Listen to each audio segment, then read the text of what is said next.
You were never just daydreaming. Something was already listening.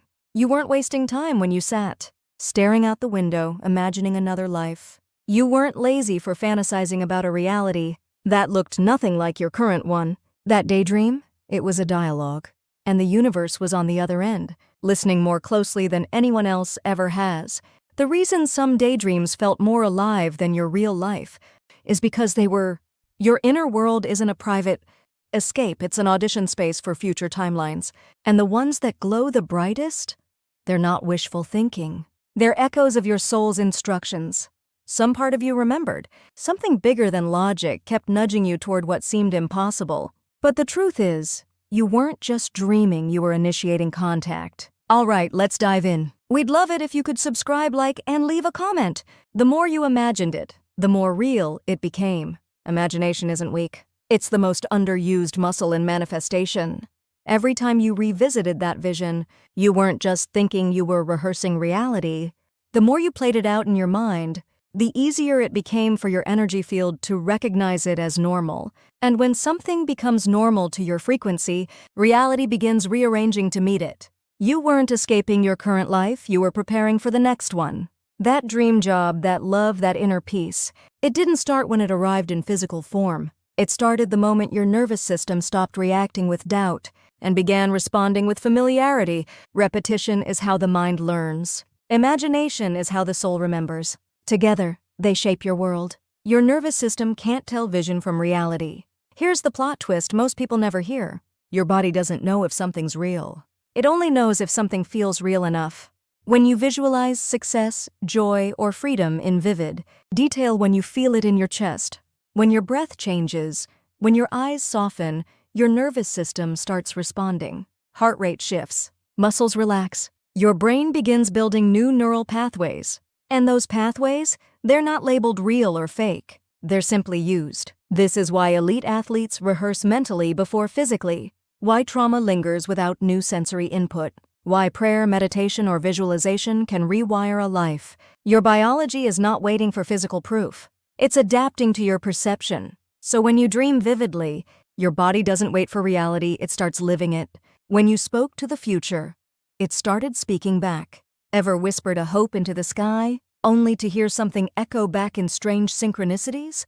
That wasn't coincidence. That was response. The moment you send energy forward through words, thoughts, or intention, the field shifts. The quantum doesn't wait for official plans. It responds to emotional clarity. That random article you found, that stranger who said exactly what you needed to hear, that weird sense of déjà vu while walking past a place you've never been, all of it is feedback. You're not just hoping anymore, you're conversing. You're tuning into the timeline that's been waiting for you to say yes. The future doesn't speak English. It speaks in symbols, alignments, and nudges. But once you start listening, it won't stop talking. That wild scenario you created wasn't fiction, it was blueprint. You know, that outrageous version of your life. You once imagined the one that felt too bold, too different, too far from where you were. That wasn't fiction. That was a download. A blueprint your higher self slipped through the cracks. While your ego was distracted, what seemed unrealistic was simply unpracticed. And just because no one around you could see it doesn't mean it wasn't real. In fact, many of your most irrational visions were the most aligned. They bypassed logic for a reason. Logic can't hold revolutionary truths. You weren't being naive. You were being brave enough to map a world that hadn't manifested yet. You weren't making things up. You were remembering. Your brain builds what your belief holds still. Your brain is like a gardener. It grows what you consistently plant. But here's the catch. It doesn't care whether the seed is fear or freedom. It nurtures whatever you water with attention. If you hold a belief long enough, especially when you feel it with your body, your neural pathways start clearing the road ahead. Possibility becomes expectation. And expectation changes what you notice, what you try, and what you allow yourself to receive. Belief isn't just mindset. It's construction. The brain doesn't build from hope. It builds from certainty. Not certainty in facts, but certainty in frequency. When your belief stands still long enough, your life begins scaffolding around it. The feeling you couldn't explain was a preview, not a delusion.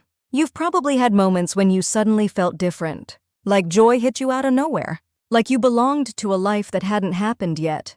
Like you missed something you'd never even had. That wasn't your mind playing tricks on you. That was a preview, a transmission. You were tapping into your own energetic future like a trailer before the full film downloads. Too often, we brush these moments off as daydreams or hormonal waves. But what if they were your soul flashing forward? What if you were being shown a possibility not as a tease, but as an invitation? If something once made your body respond in awe or longing, it exists. Your nervous system doesn't grieve fiction. It only grieves futures it once tasted. Reality didn't deny you. It was just catching up. If it hasn't shown up yet, that doesn't mean you were wrong. It means reality is adjusting. The most powerful manifestations often arrive on delay not because they're distant, but because your environment, your habits, and your relationships needed to recalibrate. You had to grow into the version of you who could hold that future without dropping it. The universe doesn't operate on ego time. It operates on readiness. And while you were doubting or overthinking, things were quietly rearranging. People were being moved. Resources were shifting. Your timeline was synchronizing. So no, you weren't denied. You were being prepared. You were downloading a life that hadn't loaded yet. Ever felt like you were waiting on something your soul already ordered? Like you knew a version of your life was coming, even if you couldn't name the how, the when, or the where? That wasn't wishful thinking. That was a download in progress. Your intuition clicked install long before the visible pieces started showing up, and just like buffering a video, there's a lag between awareness and arrival. You didn't imagine the life, you just sensed it early. That's not impatience. That's sensitivity.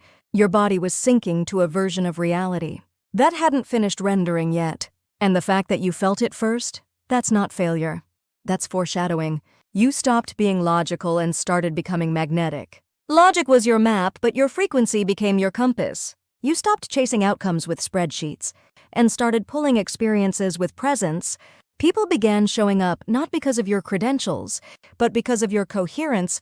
You didn't have to prove anymore, you just had to be. Magnetism isn't loud. It doesn't hustle, it aligns. When you stopped trying to explain your path to everyone, your path got clearer. And when you trusted your resonance, more than your resume, doors opened without knocking. The shift happened when you quit needing evidence first. You thought transformation would begin after the signs appeared. But the truth? The signs started showing up only after you shifted. The real change happened the moment you said yes without proof. The universe didn't need you to figure it out. It needed your permission. Once you stopped demanding evidence first, everything reorganized around your energy. And suddenly, what felt far away became familiar. The timeline you used to hope for? It started acting like home. You didn't wait for signs. You became one.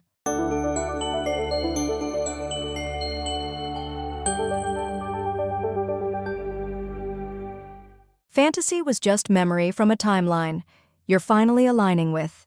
That unrealistic life you kept fantasizing about? It wasn't fake, it was remembered. You weren't making it up. You were reaching across dimensions, brushing against a timeline where that version of you already is. Fantasy is memory in disguise. And when the gap between now and then gets small enough, it doesn't feel like imagination anymore, it feels like gravity. Your job was never to force it, just to stop resisting it. Because the more you relax, the more you remember, as in, literally reattach the scattered pieces of yourself to who you were always meant to become. And when you do, that fantasy becomes reality's next update. Before we end, I have one request for you. In the comments, write down the version of your ideal self you want to become. There's a saying, when you give your dreams words, they start becoming real. And when you write them as if they've already come true, the universe listens even more powerfully. So go ahead, leave a comment about your dream life, written in the past tense, as if it already happened. The universe is always ready to hear your desires and bring them into form. Let your words flow into the comment section and send your vision out into the universe. And don't forget, when you see someone else's dream, celebrate it. By lifting each other up, the energy multiplies. From the bottom of my heart, I'm wishing for all your dreams to come true. Thank you so much for watching till the end. If you felt something today, please subscribe, give a like, and share your thoughts in the comments. I started this channel from Japan, hoping to help people around the world live better lives. My English might be a bit rough, but I hope you'll stay with me on this journey. This channel shares videos that help you understand how to live in the age of air just by listening. Subscribe so the next message finds you automatically. Thank you.